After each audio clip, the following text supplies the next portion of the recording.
something happened in 1940 which marked the beginning of a new era, the era of the ability to synthesize and create on an unlimited scale new chemicals that had never existed before in the world. And using the magic of research, oil companies compete with each other in taking the petroleum molecule apart and rearranging it into, well, you name it. So suddenly it became possible to produce any new chemicals, synthetic chemicals, the likes of which had never existed before in the world, for any purpose and at virtually no cost.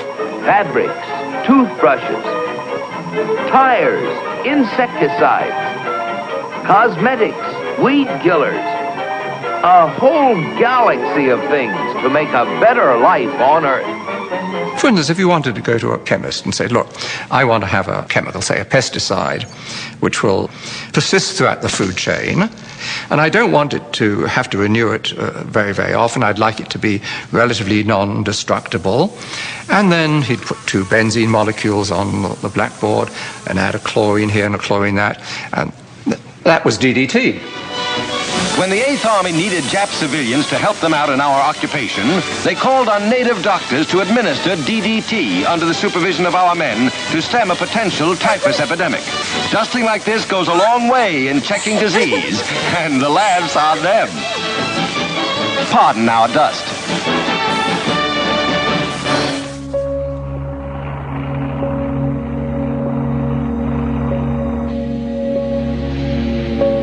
As the petrochemical era grew and grew, warning signs emerged that some of these chemicals could pose hazards.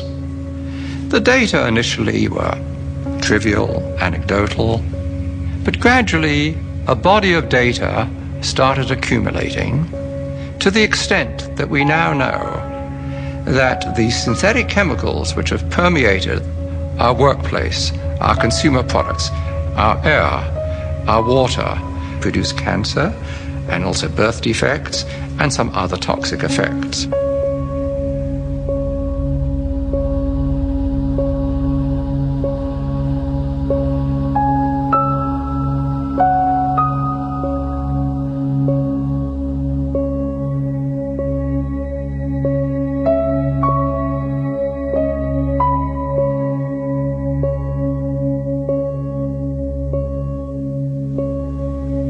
Furthermore, industry has known about this, at least most industries have known about this, and have attempted to trivialize these risks.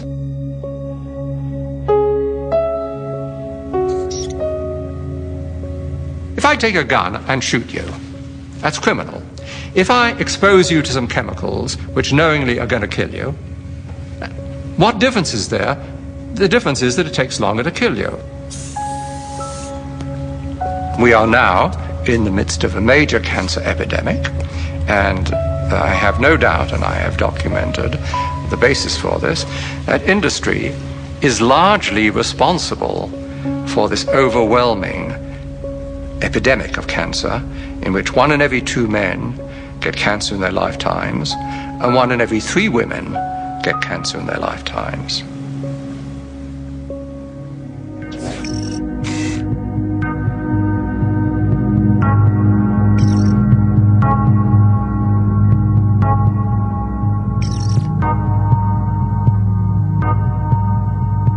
Towards the end of 1989, a great box of documents arrived at my office without any indication where they came from. And I opened them and found in it a complete set of Monsanto files, particularly a set of files dealing with toxicological testing of cows who've been given RBGH. BST, trade name Posilac, is being used in more than a quarter of the dairy herds in the United States, according to Monsanto. The milk has been drunk by a large portion of the American population since the Food and Drug Administration declared it safe for both cows and humans 4 years ago. And at that time, Monsanto was saying, there's no evidence whatsoever of any adverse effects, we don't use antibiotics, and this clearly showed that they had lied through their teeth.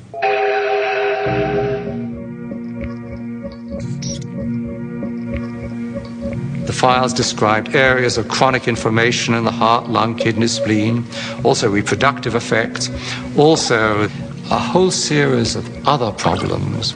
The most comprehensive independent assessment of the drug concludes that BST results in unnecessary pain, suffering and distress for the cows.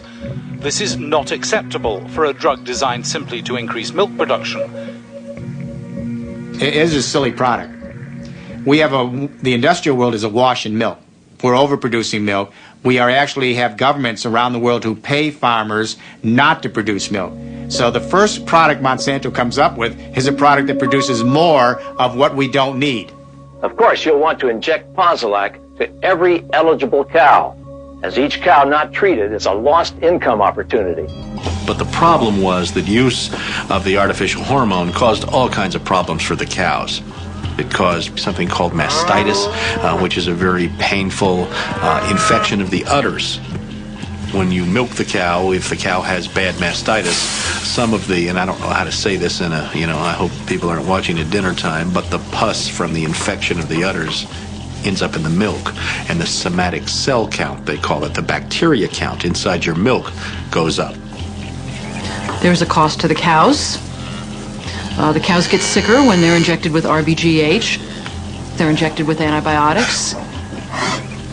We know that people are consuming antibiotics through their food, and we know that that's contributing to antibiotic-resistant bacteria and diseases.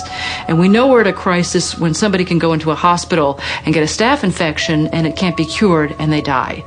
That's a crisis. Bad for the cow, bad for the farmer, bad potentially for the consumer. The jury is out. We see a lot of conflicting evidence about potential health risks. And of course, as a consumer, my belief is, why should I take any risk?